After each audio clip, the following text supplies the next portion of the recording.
con toda paciencia, con ejemplos tal vez sencillitos, cercano a infantiles. Un asunto muy delicado, sumamente delicado, que es el motivo de muchas de las controversias, problemas, situaciones de las que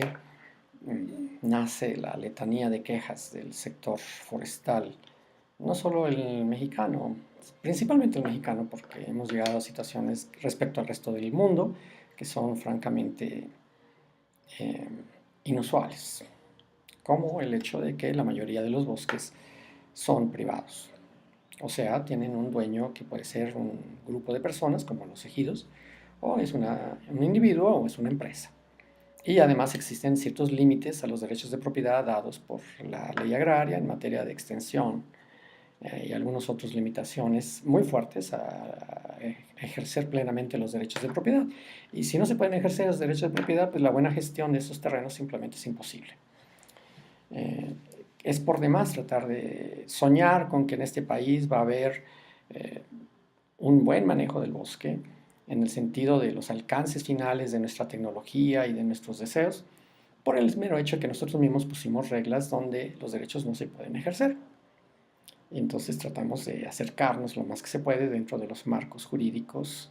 y dentro de las situaciones que las personas desean en función de su perspectiva, de su situación cultural. Y uno de esos precisamente es el hecho de que el bosque no es un recurso. El bosque, como se dará a entender cuando se hable de las definiciones, tanto legales como biológicas, como prácticas o de medición, pues es simplemente un entorno, un ambiente terrestre donde las cosas ocurren de forma espontánea y de vez en cuando los bosques tienen árboles o alguna otra cosa que parece árbol, como los arbustos o cualquier planta que produzca leña o madera. El hecho es de que los bosques,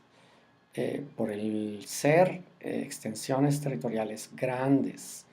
donde es imposible tener un control detallado de cada metro cuadrado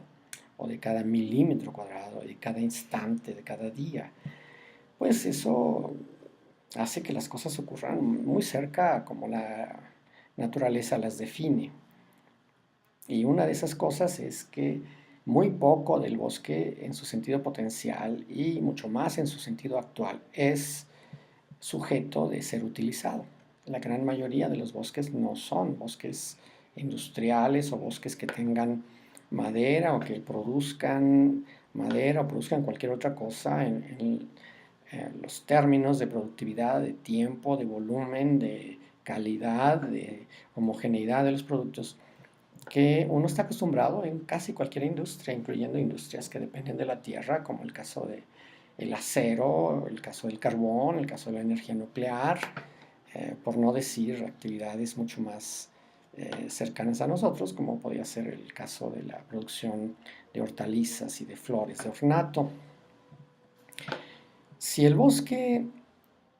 está al aire libre y si los eventos del bosque están regidos por el azar de la naturaleza dentro de la baraja de posibilidades que la ecología de un sitio define, pues muchos de esos bosques no son comerciales. En el caso mexicano, lo mismo podemos hablar de las selvas bajas, de los matorrales, que podemos hablar de encineras, de bosques de táscate, en lugares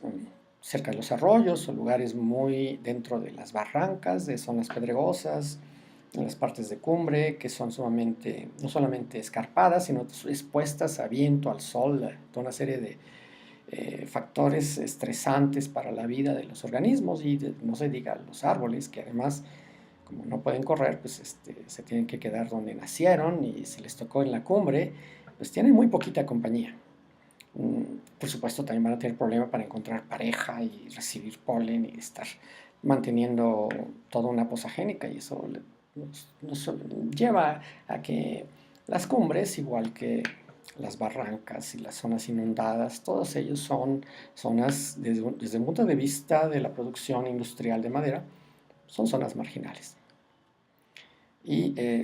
El que la sociedad no distinga estas situaciones hace que los eventos que ocurren en estas zonas que no son sujetas de aprovechamiento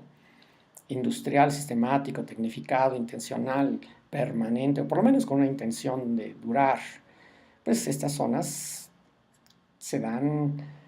como se puede, que en general por su misma situación de baja productividad no tienen ni siquiera la posibilidad de ser convertidas a agricultura o a zonas urbanas, más que por excepción. Y entonces, en ausencia de recursos, eh, en el caso mexicano, pues bien podríamos hablar del orden de, ¿qué será? 80%, no sé, tal vez más de los bosques que tienen árboles, porque también en el caso mexicano la gran mayoría de las tierras forestales no tienen árboles, tienen otra cosa, tienen pastizales, desiertos, eh, zonas de humedales. Pues las que sí tienen árboles, que están calculadas en los números oficiales actuales del orden de 66 millones de hectáreas, pues solamente hay unos 22 millones de hectáreas que tienen una vegetación susceptible de aprovechamiento industrial y el resto pues no se puede usar. Y sin embargo, esas zonas que potencialmente tienen la capacidad biológica de producir, eh, no todas están cerca, no todas tienen la extensión, no todos tienen las cualidades que hacen importante que se pueda instalar infraestructura para su aprovechamiento.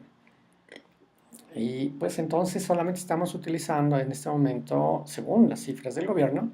eh, 8 millones de hectáreas. Y si se está cosechando a razón de 10%, pues eso significa que estamos cosechando menos de 1 millón de hectáreas al año, o sea, unas 700.000, 800.000 hectáreas se cosechan anualmente. Porque nuestros ciclos, por tradición y por comodidad y costumbre, se han quedado en 10 años, la mayoría. Muy pocas veces menos, muchas veces deberían ser más, pero la tradición nos ha llevado a ciclos de 10 años. Inclusive en el trópico, que se habla de ciclos de 25, 30 años, en los hechos son programas de 10 años, aunque no necesariamente signifique volver al mismo sitio. Entonces, lo importante aquí es que una gran mayoría de los terrenos forestales que tienen árboles, pues no tienen recurso.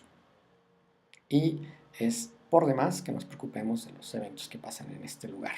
Esto hay que verlo más con ojos de otra índole, los ojos de personas que aman el bosque, como lo amaba Aldo Leopold y otros de los grandes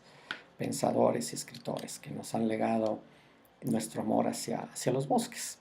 tengan o no tengan recursos.